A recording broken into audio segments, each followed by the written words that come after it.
ব্যক্তির বেতন প্রথমে 20% বেড়ে পরে 20% কমে গেল, মোটের উপর বেতন শতকরা কত পরিবর্তন হলো? এটা হচ্ছে আমাদের শতকরা একটা চ্যাপ্টারের অঙ্ক। এই অঙ্কের অপশানগুলি হলো, এ তে দেওয়া আছে 4%, বি আছে 5%, সি আছে 6%, ডি আছে 3%। তাহলে এই অঙ্কটা একটা শতকরার অঙ্ক। এই অঙ্কটা আমরা শর্ট ট্রিকের মাধ্যমে কিভাবে করব?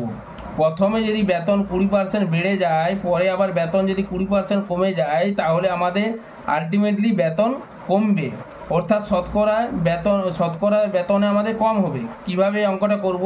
এই অঙ্কটা শর্ট ট্রিক হলো স্কোয়ার বাই 100, অর্থাৎ স্কোয়ার মানে 20 তার হোল স্কোয়ার বাই 100।